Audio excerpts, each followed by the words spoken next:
Today, we're jumping into a really surreal collection of stories by Saudi author Abdulaziz Al-Essa. And it has a title that just grabs you, right? The Man Who Died in His Imagination. It's one of those titles that perfectly sets the stage for what the book is all about. That incredibly blurry, fragile line between what's going on in our heads and what we call reality. Right at the beginning, the book opens with this dedication. It's so simple, but it's also really profound when you think about it. This isn't just a shout out to dreamers or writers. Nope, this is for every single one of us who builds entire worlds, who has full-blown conversations, and even creates people inside our own minds. It's an acknowledgement of that powerful, totally private universe that we all carry around with us. And that's the big question this collection keeps asking over and over again. What happens when the walls of that private universe start to crumble? You know, when the things you imagine begin to leak into the real world. Or, on the flip side, when the real world gets so strange it feels like something out of a dream. Well, that's the rabbit hole we're about to go down. So, to really get our heads around this whole idea, let's start with the title story. It gives us this perfect, self-contained example of a man whose imagination wasn't just a fun little pastime. It was basically a force of nature. Okay, so meet Mr. Furkan. He lived a pretty solitary life, didn't have much in the way of stuff or relationships. But here's the thing. He wasn't really alone. He had an imaginary cat. And this wasn't just some passing thought. This cat was a central part of his entire existence. It was a responsibility he took with absolute seriousness. And this is where things get really, really weird. Mr. Furkan becomes completely convinced that he cannot die. His reason? Well, who would take care of his cat? This belief, this thing that came entirely from his own imagination, becomes so powerful that it seems to physically stop him from dying. For a while, his internal reality just completely overrules the external one.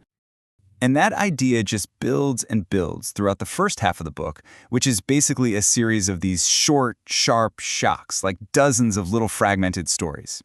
Reading them is like peering through a bunch of different windows into lives where reality has just been bent completely out of shape. And these stories, they happen everywhere. In one story, you're in a crowded public execution plaza, a place of, stark, brutal reality. But in the next, the chaos is all internal, just a storm raging inside one person's head. So the strangeness isn't locked away in any one place. It's just everywhere. I mean, just picture this. A whole crowd is gathered for a public execution, but one guy's attention is completely captured by a woman standing on the other side of the square. Right there, in a place all about death, he feels this spark of life and love. It's such a bizarre, surreal moment. Then you've got this writer who feels like he is literally carrying diseases and disasters inside his own body. He runs through the streets, screaming warnings at people, but nobody can hear him.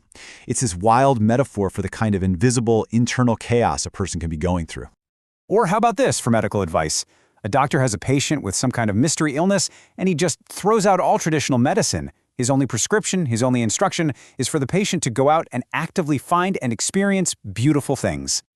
And maybe the most mind-bending of all, you have a man whose soul literally just leaves his body. He's still there, like a conscious observer, desperately trying to convince his own wife that the person she's talking to, well, it isn't fully him anymore.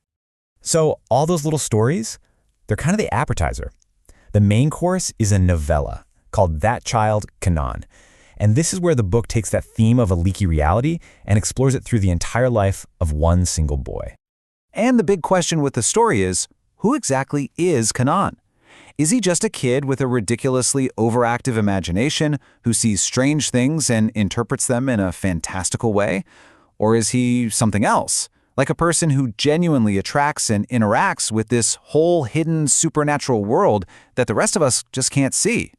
The story never really gives you a straight answer. His life just becomes this catalog of the impossible, and each event gets stranger than the last. He ends up being cared for by his school principal, who then makes this totally bizarre marriage proposal.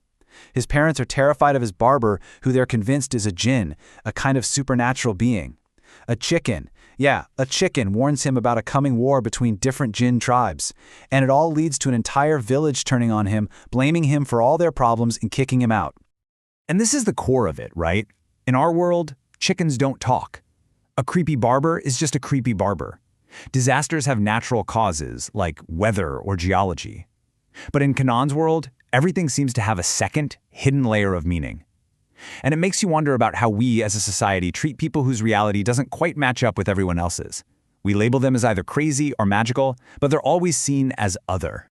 So what are we supposed to take away from all this strangeness? Well, and this is crucial, the book doesn't wrap anything up in a neat little bow. It never tells us if Kanan was magical or if he was just misunderstood. And that, really, seems to be the entire point. There's this quote, used as an epigraph for the book, that just captures the author's whole idea perfectly. It suggests that trying to pin these stories down, to analyze them and explain them away, it's like trying to keep a wild animal in a bottle. You just destroy the very thing that makes it special. The real power of these stories and of our own imagination is in their freedom and their mystery. Which brings us right back to that dedication at the very beginning and back to ourselves. This book really holds up a mirror and asks us to look at the worlds we build inside our own minds.